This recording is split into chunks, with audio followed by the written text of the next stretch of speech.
दोस्तों, आज की कहानी है ननन जी। आपने अपनी भाभी को मशीन समझ रखा है क्या? दोस्तों, कहानी शुरू करने से पहले अगर आपने चैनल को सब्सक्राइब नहीं किया हो तो कर लीजिए ताकि आपके पास पहुंच सके हर नया वीडियो। बहू, क्या वॉशिंग मशीन लगाने जा रही हो? मालती ने कल्पना को कपड़े का टब हाथ में पकड़े हुए देखकर कहा। मम्मी जी, कल्पना ने ड्राइंग रूम की बेडशीट उठाते हुए कहा। मेरे कमरे की चादर और मेरे कल की पहनी हुई साड़ी भी ले लेना, मालती ने टीवी देखते देखते कहा। और भाभी, हमारी 2-3 ड्रेसेस भी हैं, वो भी ले लेना, नव्या ने बेफिक्री मोबाइल चलाते हुए कहा। जी दीदी, कहने को तो कह दिया, कल्पना ने, लेकिन एक बार तो मन चल ही गया कि जब से वह ब्याह कर आई तब से तो रोज यही होता। सासू माँ सुबह का नाश्ता करके टीवी पकड़कर बैठ जाती और ननद रानी मोबाइल पकड़कर बैठ जाती, क्योंकि उसकी आजकल कॉलेज की छुट्टियां चल रही थी और छुट्टियां नहीं होती हैं तब तो सवाल ही नहीं पैदा होता। ससुर राम और पति गन भी नाश्ता पानी करके दुकान पर और कल्पना बैल के कोल्हू की तरह सुबह से लेकर शाम तक घर के कामों में ही जुटी रहती, क्योंकि काम भी 5 जनों का था। लेकिन जरा भी तरस नहीं आता इन माँ बेटी को कल्पना के ऊपर। जब से कल्पना ब्याह कर इस घर में आई तब से पूरे घर की जिम्मेदारी उसके ही कंधों पर आ गई थी। यहाँ तक कभी कभी तो ये हो जाता कि उसको काम के चक्कर में नाश्ता करने का भी मौका नहीं मिल पाता और वह बिना नाश्ता किए ही रह जाती। फिर दोपहर का खाना भी सबको खिलाने के बाद ही खाती, तब तक लगभग भूख समाप्त ही हो जाती, क्योंकि अगर आप भूख लगने पर ना खाइए तो जेठरागनी शांत हो ही जाती हैं। इधर 10-15 दिनों से कल्पना बहुत ज्यादा थकान महसूस कर रही थी। उसको बारंबार महसूस होता कि उसके शक्कर सा आ रहा है और वह अपने को संभाल लेती। आखिरकार अचानक एक दिन शक्कर खाकर रसोई में गिरने ही लगी। ये तो कब उस समय गगन अपनी चाय लेने रसोई में आया हुआ था। क्या हुआ कल्पना? गगन ने उसको अपने मजबूत हाथों से थाम लिया। कुछ नहीं गगन, बस थोड़ा सा शक्कर सा आ गया। कल्पना ने बहुत संभालने की कोशिश की, लेकिन कल्पना गगन की बाहों में झूली गई। कुछ नहीं, कैसे ऐसे कैसे तुम्हें शक्कर आ गया? चलो कमरे में आराम से लेटो। चलकर गगन ने उसकी बाह पकड़कर कहा। अरे नहीं गगन, अभी बहुत काम बाकी है। अगर मम्मी जी को चाय नहीं मिलेगी तो अभी गुस्साने लगेगी, कल्पना घबराते हुए बोल। कल्पना, पहले चलो तुम लेटो, चलकर बन जाएगी अभी चाय। अभी गगन यही कह रहा था कि कल्पना बेहोश ही हो गई। गगन किसी तरह से उसको कमरे तक लेकर आया और आधे ही घबराते हुए मालती को आवाज लगाने लगा। और अभी तो राम भी घर पर ही थे। मालती से पहले राम उसके कमरे में पहुंच गए। क्या हुआ बेटा, क्यों चिल्ला रहे हो? क्योंकि गगन की आवाज की घबराहट से राम भी घबरा गए थे। ये देखिए ना पापा, पता नहीं कल्पना को क्या हुआ, रसोई में शक्कर खाकर बेहोश हो गई। मैं अभी डॉक्टर को बुला कर लाता हूँ।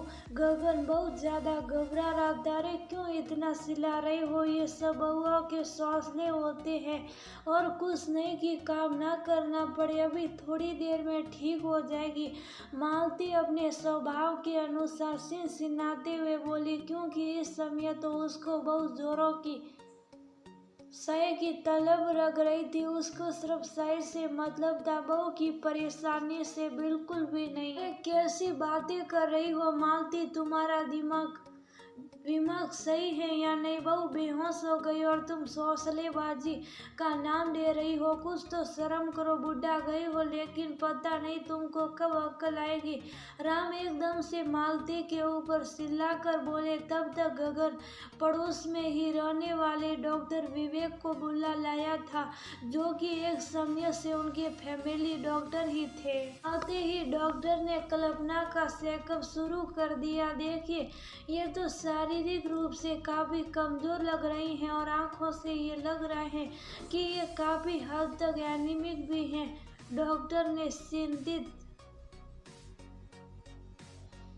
स्वर में कहा। लेकिन डॉक्टर साहब, हमारे घर में तो खाने पीने की कोई कमी नहीं है और किसी प्रकार का कोई बंधन भी नहीं। राम भी डॉक्टर की बात सुनकर चिंतित हो गई। देखिए राम बाबू, बहू की हालत ये बयां कर रही हैं कि ये समय से बिल्कुल भी नहीं खाती पीती। मैं अभी एक इंजेक्शन दे रहा हूँ और इसको थोड़ी देर आराम से सो लेने दीजिएगा, फिर से शाम को आकर चेकअप करूँगा। इतना कहकर डॉक्टर इंजेक्शन लगाकर चले गए और सब लोग तो कमरे के बाहर आ गए, लेकिन गगन वही कल्पना के पास कमरे में ही रुक गया। उसको तो कल्पना का इस तरह बेहोश होने से बहुत ज्यादा खराब लग रहा था। मेरे तो बिल्कुल भी समझ में नहीं आ रहा कि बहू की ऐसी हालत कैसे हो गई। राम तो बहुत ज्यादा चिंतित लग रहे थे, लेकिन मालती के ऊपर कोई खास प्रभाव नहीं पड़ रहा था और उसने फटाफट अपनी चाय बनाई और पीने के लिए बैठ गई। थोड़ी देर बाद गगन कमरे से बाहर आकर बोला कि पापा, कल्पना के होश आ गया है।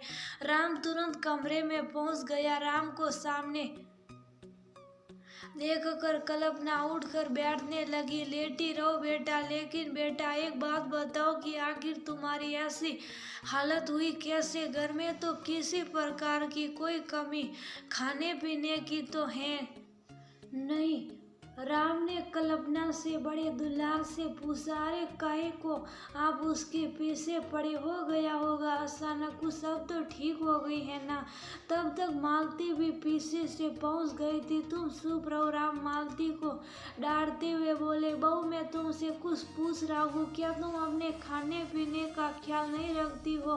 क्यों इतना ज्यादा एनीमिक हो गई? कल्पना ने डरते हुए मालती की तरफ देखा। बिल्कुल भी डरो मत बहू, साफ साफ बताओ कि क्या बात है? राम ने कल्पना को मानसिक सहानुभूति दिखाते हुए कहा। पापा जी, कभी कभी काम की इतनी अधिकता हो जाती है कि सुबह का नाश्ता तो छोड़ ही दीजिए, चाय तक का पीने का मौका नहीं मिल पाता और फिर दोपहर में भी सबके खाने के आदि खाने बैठती हूँ, तब तक भूख भी जैसे खत्म ही हो जाती है। कल्पना ये सब कहते हुए बहुत डर रही थी। और तुम क्या करती रहती हो दिन भर? और तुम्हारी वो लाडली जो अभी तक सो रही है बड़ी, क्या वो भी बहू का काम में हाथ नहीं बटा सकती? राम ने मालती की तरफ तिरछी नजरों से देखते हुए कहा। क्या मैं बहू के आने के बाद काम करूंगी और नव्या क्या काम करेगी? यहाँ पर है तो आराम कर ही ले, ससुराल जाकर तो उसको काम करना ही है। मालती सफाई देते हुए बोली।